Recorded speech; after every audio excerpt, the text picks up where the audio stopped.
This is All India Radio, Shillong, the Northeast News Bulletin read by Miranda Blah.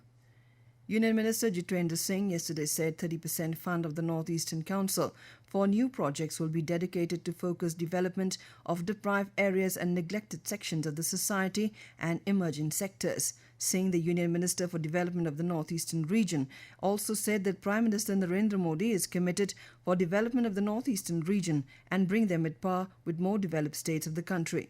He said the central government is also working to ensure equitable development of different areas within the northeastern region as well as different tribes and communities living there. Filing of nomination process ended yesterday for the by-elections to 14 Southern Angami 1 and 60 Pungro Kipire Assembly constituencies in Nagaland. 8 candidates have filed their nomination papers for the 2 assembly constituencies. Scrutiny of nomination papers will take place today, and the last date for withdrawal of candidature is the 19th of this month. Polling of these 2 constituencies will be held on the 3rd of November, and counting will be conducted on the 10th of November. Meghalaya Deputy Chief Minister Preston Tinsong has said that if the BJP is comfortable, that they are free to leave the Meghalaya Democratic Alliance government. He pointed out that the BJP leadership keeps on talking to the press despite being told that they have a proper platform and a forum to come and discuss their issues. Mr. Tinsong said that the state government has taken a serious note of this as the BJP keeps on criticizing and at the same time want to work independently. The Meghalaya unit of the BJP has been continuously raising the issue of corruption in the Garo and Jaintia Hills Autonomous District Councils and demanding CBI probe. The party has also demanded arrest of Meghalaya Power Minister James Sangma in connection with the illegal transportation of coal. 5 persons expired due to COVID-19 infection in Manipur yesterday, increasing the fatality due to the pandemic in the state to 109. Meanwhile, 337 persons, including 33 personnel from the Central Armed Police Force, tested COVID-19 positive.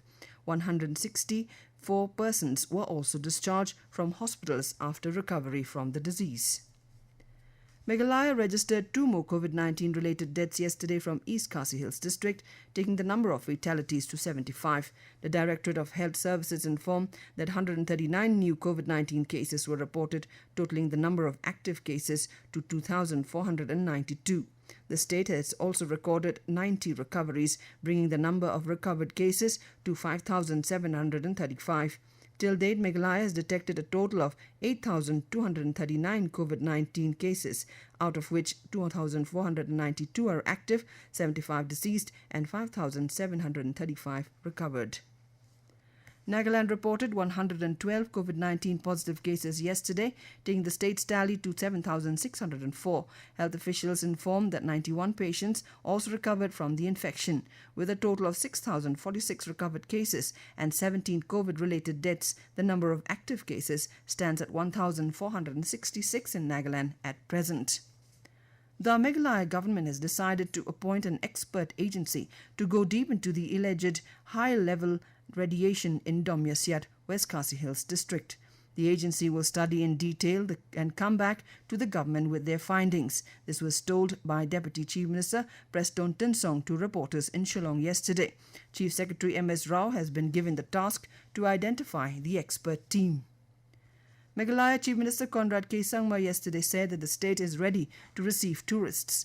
People can take advantage of the better COVID-19 situation in the northeast to explore the scenic beauty of the region instead of going abroad. The Chief Minister was addressing a virtual meeting of ministers and officials from northeastern states with Union Tourism Minister Prahlad Singh Patel on ease of travel to boost domestic tourism.